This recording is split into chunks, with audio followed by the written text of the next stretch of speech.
Welcome to Therapy, Tech, and Takeout. We're an entrepreneur and therapist exploring how technology is shaping mental health and what it means for how we live, connect, and care for ourselves. I'm Toni Teixeira. I'm the therapist. And I'm Jackie Toll. I'm the entrepreneur. How are you doing this week, Toni? What's new? I'm doing really well this week. It's a good week. I don't know, just the weather is really beautiful. New Jersey's Oh, having some jealous. really lovely weather. So I'm just kind of vibing in between clients, going outside, hanging out on the deck a little bit, and even doing some work out there. So I'm Oh, that's just awesome. just loving the weather. How about you? What's happening? I'm the opposite of loving the weather. It's like 90 degrees before 9 a.m. down here. But I am definitely having a lot of fun getting out and doing a lot of community events. So meeting folks that are involved in the not-for-profit space in my community and seeing all the cool work that's going on. And so I'm really finding a lot of joy and inspiration and community and doing that kind of stuff. So That's wonderful. I'm Are loving it. you doing do you do rescue stuff with animals? I do. I Yeah. work at a rescue, and I actually Give him a shout out, Jackie. it's called Nate's Honor, and they're awesome. And I actually help with the volunteer program, and that I train new volunteers there. So I'm actually doing that this afternoon. But we've got a lot of really awesome. I'm baking cookies for another group that does low cost spay and neuter for the community called ARC, and so I'm excited to go see those guys tomorrow as well. So yeah, I'm enjoying it. That's really cool. Really nice. Yeah, absolutely. I'm so excited to talk to you about this week's topic. And Me I too. know we've got two different pieces of media for folks this week because we were listening to the article about 5 days ago, I heard a podcast and I was like, oh, Toni, I got to throw this in too because it kind of is right along the same lines. So today we're talking about AI and loneliness. And our first piece of media is a Fortune article or commentary from Clay Routledge. And he is an existential psychologist, which I can explain to people what that is. But he says he spent 25 years studying loneliness and AI is about to make it much worse. And then the other piece of media is the podcast The Daily from May 28th, which I don't think you can listen to for free anymore. I just tried to pull it up and re-listen to it. Grr. But Mm-hmm. maybe it's out there somewhere, but it's called Can AI Make People Feel Less Lonely? And it kind of hones in on one sort of story of a tech implementation in the elder space. So, Toni, what'd you think about this? Spoiler alert, right?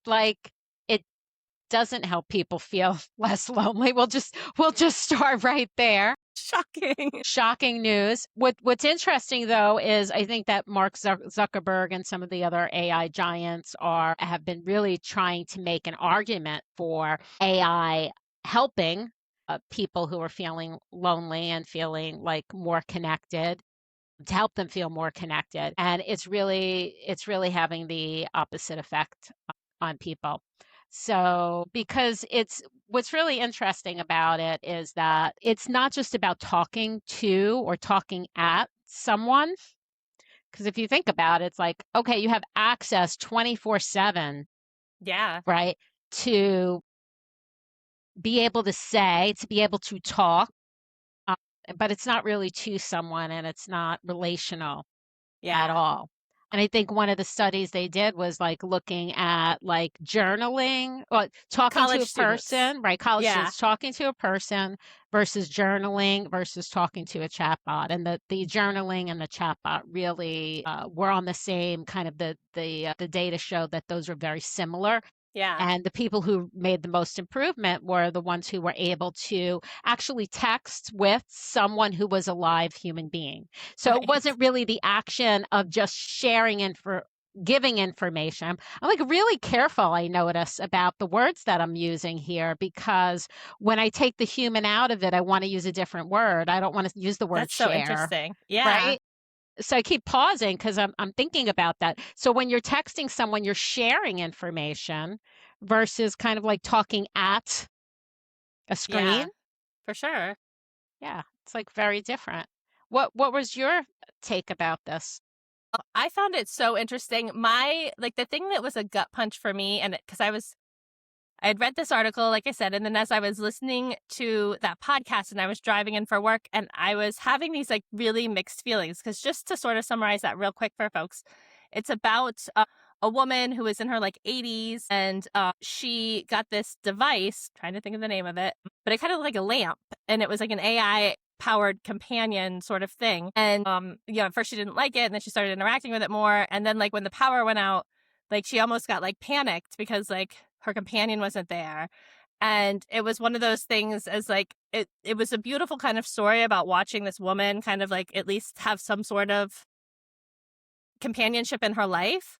And then at the same time, it was like this really icky feeling about like, that's what like, we want for our elders in our society? Like we want them to like be so isolated that they need tech companions because there's no community around them anymore. And so I think that really hit me. That's really sad. That's Yeah. really sad. Yeah. Yeah. It's like it really was both of those feelings. So I was genuinely happy for her. She had been lonely in a way she couldn't put words Right. to. And the cognitive improvements that she had because she was interacting with this thing on a daily basis. And you know what I mean? There were real positives in it. Right.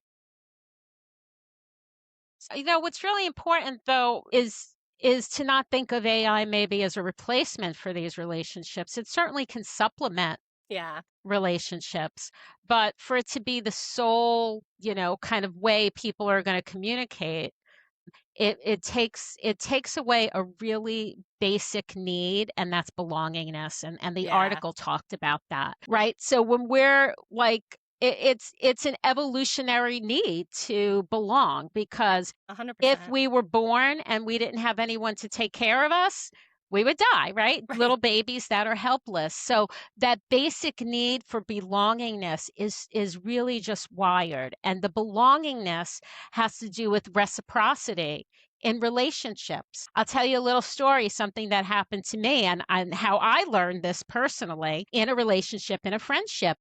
Many, many, many years ago, I was a new social worker, and I had a friend who was going through a lot and some really heavy stuff. And I thought, I'm going to show up for her. I'm going to be there, and I'm going to really listen, listen, listen, and support. I didn't want to give her advice. I was good about my boundaries and my social work hat, right? Like, you really, we don't want to give people advice. So showing up for her over and over and over again. And then one day she said to me, Toni, I keep asking you how you are, and I notice, you're not saying anything. She said, if this, and I love this because she was really clear about it. She said, if this friendship is going to work, I'm going to need to be there for you and show up for you. And you're really going to have to share. And it was like, it was eye-opening for me, because I really thought I'm doing so much for her, and I wanted the gold star friend. Yeah. Right. But I wasn't, because I wasn't giving her any of myself. Yeah. And that's what's really important in relationships. And that's not what we're getting when we're with the chatbot. No matter how much we think it might have a personality, or we can help shape its personality or give it a name, it's going to be there whenever we need. It's not going to create boundaries for us. It has no agency as to whether or not it shows up, right? Like it's always there. Right. It's always there. And it can't give us, like, you could ask your home device, your Alexa or your Google Nest or whatever, like, what song does it like or whatever. And it might make up a thing or two, but that's not really who it is. It's not really sharing. It's not like a person who's sharing themselves. And I think, like last week too, we were talking about that co-creation that happens with a therapist. Now you might say, I'm going to jump ahead, because you might even say, well, Toni, when you're working with a therapist, right, this should work for therapy, because therapists don't really share their personal life. I don't really share my personal life with my clients. However, I share part of myself while we're in the therapeutic relationship and while we're in the moment.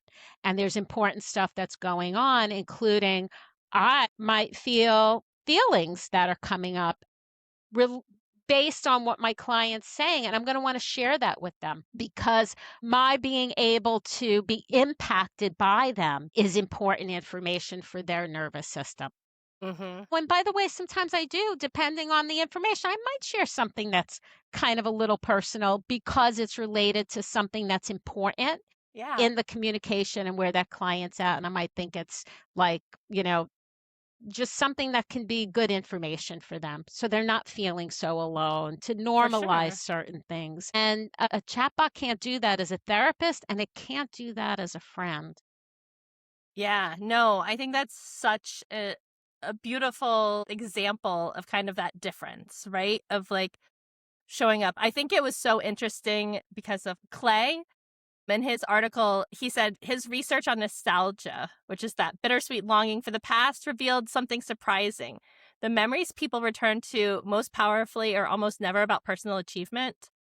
They're they're all about other people being cared for, showing up for someone else, belonging to something larger than themselves. Which I Wow. was like, whoa, like makes sense, right? People Mhm. say when you're on your deathbed that like, you're not thinking about, I wish I would have worked, 60 hours a week instead of 40, Right. or, like you're thinking about those people and relationships. And so it makes sense, but I hadn't quite thought Right. about it as it relates to nostalgia overall. Right. Yeah. I love that you brought that up about like really just at the end of life, that moment of like, how do we want to be remembered? What do we want to remember? What might we wish we had more of? It's certainly not, I wish I worked harder, longer hours, right? Right? It's usually about the memories and the people, and the experiences that we might have had.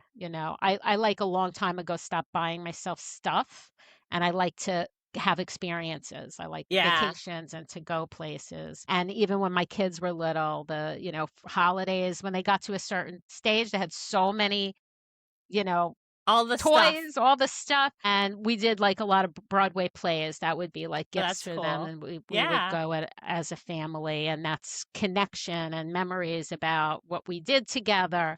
So yeah, I think it's really important. You say, you've said like you use your kind of AI every day probably, right? Because you do a lot of work. Do you have like any particular interaction that stands out in your mind that had moved you emotionally in any way?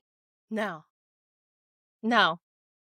Okay. And even when I've tried, like I've only tried a few times to use it for anything that like is any sort of like self-reflective work whatsoever. Usually I'm using it for like bouncing ideas off of, or like helping me gather information and stuff like that. But like, yeah, just really robotic, almost like, saying the things, right? Like, I hear you or whatever.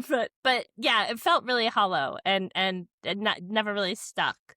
And Right. I've used a lot of apps too, where they're like, "Oh, our AI companion is here," and it's like, I'm not, no, We are feeling human beings. We are yeah, feeling entities, and AI can't make us feel. We can feel understood, like that's a feeling, right? Like, oh, I feel understood. But feeling other feelings, we're yeah, usually not gonna like, we're not gonna, well, although maybe some people do feel loved, but do they feel moved in right, some way? What actions can they take to love back? yeah, They might be able to say things, but we also kind of are three-dimensional figures too, and use yeah, more of ourselves than just kind of our eyes, like as senses and what we for see, sure, words and feelings. Like there's just so much more to us, and I think it really in some ways it takes away the basic need of connection, and it yeah. has like kind of a false front to that. I think Yeah. you're right. And I was kind of thinking, well, we form bonds with things like deep emotional bonds with entities that aren't human, right? I Yes. love my dog. Like you I love my love your dogs and my pets. cat. Yes, I do. I know you do, right? And Right. and people have even some of those bonds for like fictional characters and books that they've read, Right. or other things. And I'm like, so is AI that different? Or, is it that much more Okay. Well, removed? But like with pets, like I'm while like you're there's a feeling back and forth and whatever, but they still lack a lot of agency, yeah, you know? there is reciprocity with our animals, as Yeah. you were talking, and I brought up the image of my loved furry ones in my mind. I could feel the feelings of and the memories of, my that little wet nose on my nose. Oh yeah. And even what flashed through my mind, I had a very beloved pet who, at the end of his life, like it just kind of flashed in my mind, having to lovingly say goodbye to him. Yeah.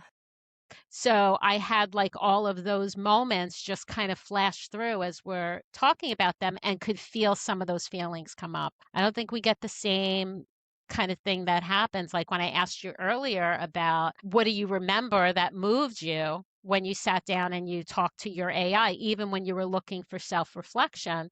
I don't think you could access a memory in the No, same way that you and I probably access memories about our pets, and feelings came up. for This sure. But I this is the also scare. don't turn to Yeah, my AI for companionship. And I that's think that true. people who do that might be able to pull up a simulacrum of those feelings, or maybe Yeah. it's genuine feelings on their end, but it's like, because it's not reciprocated. I'm glad you brought that up, because I was just actually going to say that about what's scary about this is if you have the simulation of a relationship and it does ring hollow, let's say for people who really have depression, maybe thoughts of self-harm, and they're interacting in this simulated relationship and it's feeling hollow, it might feel like, okay, I that's all I have, and now I don't have people, this doesn't work. Oh my goodness. What the outcome of that might be, further self-harm, or spiraling down even more, because it may feel like that's not working, but Yeah, that's not working because that's not another human being. right, So I think that that's kind of what's scary for me, for people who it feels like it's working, but they may feel this hollowness and thinking that there's something wrong with them, but it's right. really about not having a relationship. Is that making Yeah, sense? for Yeah. sure, for sure. Yeah. And like, what an interesting, component too when you start to bring in the corporate and the capital side of things to the conversation too, right? Because like, let's say that these tools are genuinely created because of a desire to help people solve some of these issues around loneliness or whatever. Like, if they're paid based on engagement, is there really an incentive for them to get people to a state of wellness? Even if they could, right? I'm not saying that, but even if they could, like, are you kind of like cutting that off, You, right? you mean like Because the corporate machine of it all and the money yeah, like, making can you part of it? imagine BetterHelp being like, "You're done, you're well, You go don't live have to your be in life." therapy Yeah, anymore. yeah. Stop spending your whatever it is a month here. Like I don't. It's a conflict of interest. Yeah, Yeah, it really seems like a deep one. you're absolutely right about that. And now there are no guardrails on AI. I think, right, there was one of the bills that was passed. They said, well, they can't really kind of put any regulation, Right. which is just kind of considering all the harm that has been done, Yeah, that's kind of scary. for Yeah. sure. Yeah. Absolutely. Hmm. Yeah, I don't. No regulation. And like, I mean, honestly, when you look about across the people that are at the highest levels of our government too, like that, like, are they really? Do they understand it on any level? Like, how deep? Like, are they the people that should be writing these rules? Probably not. Hmm. Anyway, but yeah, that there's really no willingness to have the conversations. And Hmm.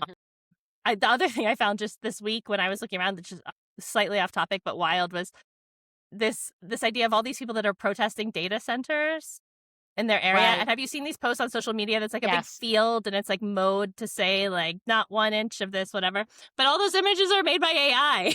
Really? It's like, come on. Yeah. Gosh. It's like, so the AI slop is like coming for like the AI the underlying infrastructure. It's just, it's wild and disconcerting, but it's moving really quickly, right? And to put these types of tools in the hands of vulnerable people first seems like a strange choice.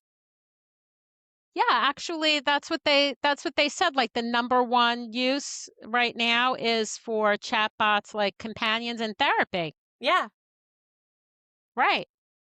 And so here's, vulnerable populations. When we were talking about regulations, one of the things that flashed through my mind is like, you can regulate this up the wazoo, but it's misplaced in that we're not addressing the systemic issue, which is there are a lot of lonely people, there's a lot of isolation, there's a lot of vulnerability and vulnerable populations that are not getting support. Instead of regulating the shit out of this, let's go back Yeah. to the roots of how can we, support people, and have a society around supporting people and helping people. People are turning to other people, like you mentioned, this 80-year-old woman who's really has no choice but Yeah. to use something like this rather than find a community and have people who are going to support her. We're just not built for that as a society, that kind of support for our elders, for our children, for people with mental illness.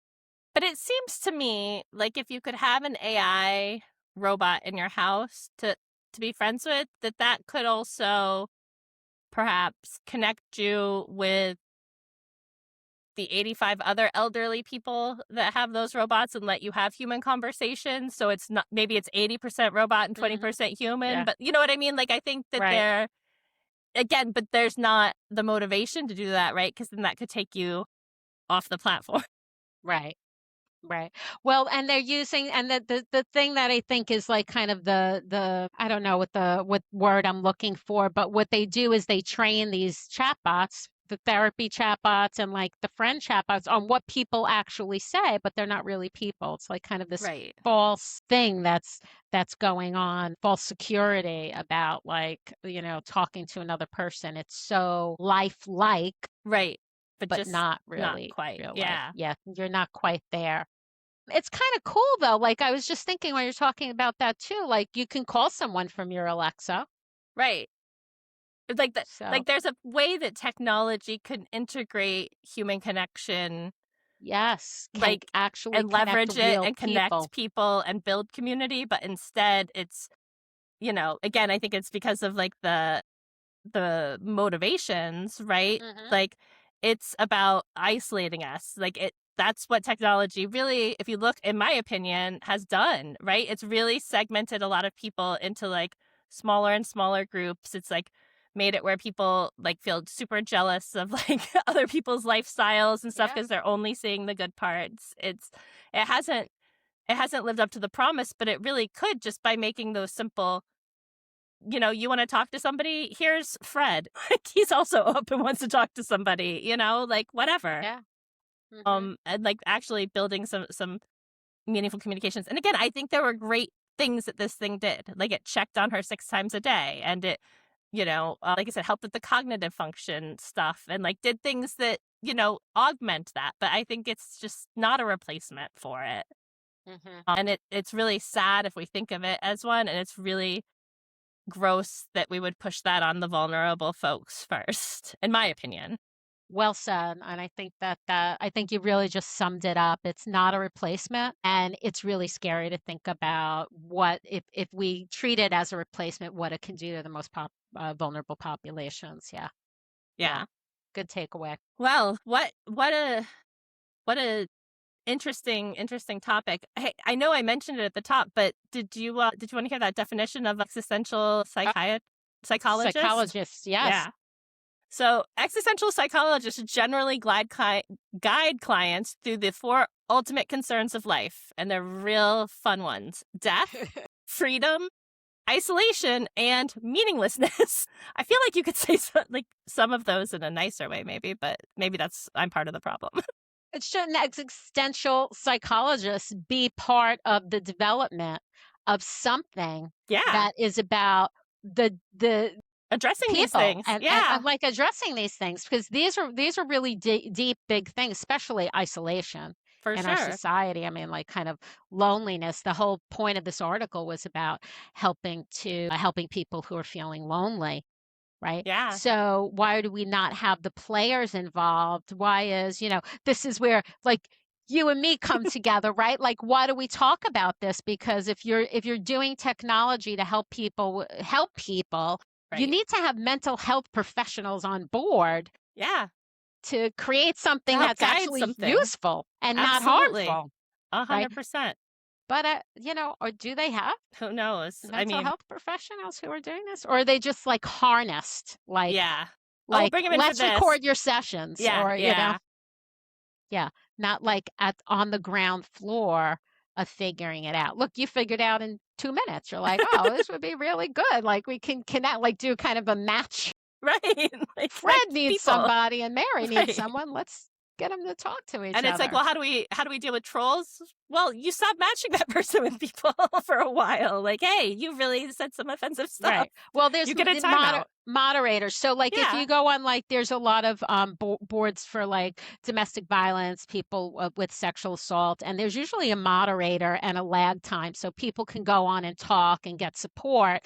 And sometimes there's a troll that's on. Well, the person who's moderating will make sure that's never even seen, Yeah. and kind of get that person off the board. So we need people.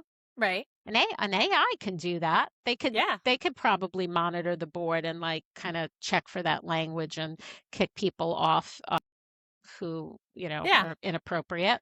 Put people in a Yeah. timeoute Yeah. until they get some Timeout. individual human to Yeah. human talking to about how we Yeah. behave in society.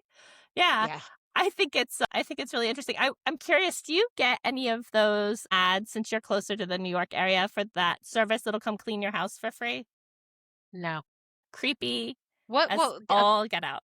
wait, robots come to clean your house for No, free? it's a person It's a or person. people, but they Yes. wear cameras everywhere and they'll come clean your house for free because they're trying to get the information so that they can eventually train robots that can clean your house for free. No. But they're in your house. So they know Tony's got half a gallon of almond milk left in the fridge. You know what I mean? It's like Yeah. not just the data to train on cleaning, I would think. And I just wanted to throw that out there because I've heard a few things about it. I cannot think of the name of it.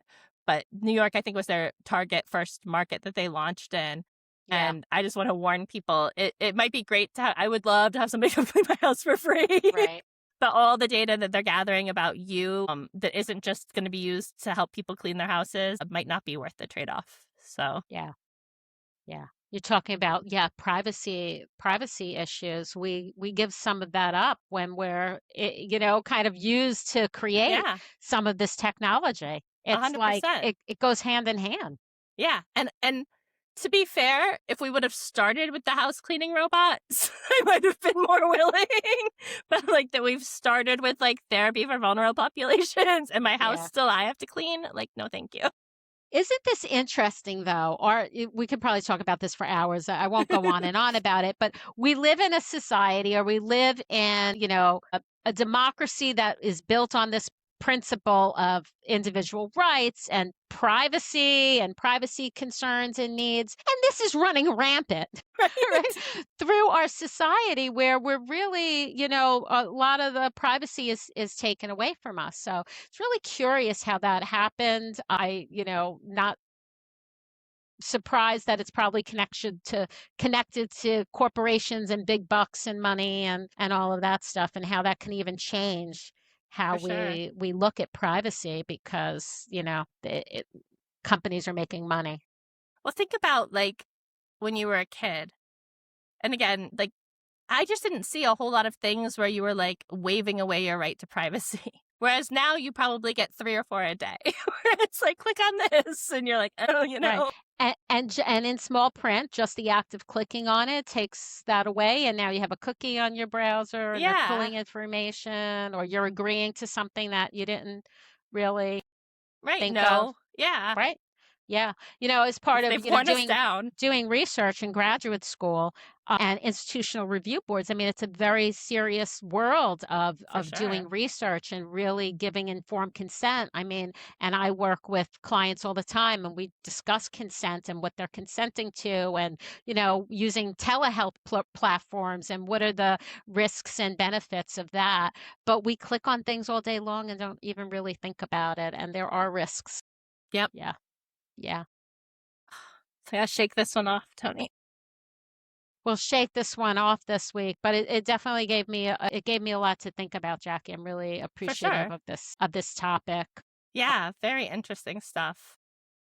Very interesting stuff. Well, thank you. Thank you for your time this week, Toni, as always. And thank you You're to our welcome. wonderful audience. If you guys have not yet, don't forget to like and subscribe. And if you're really loving us, drop us a review.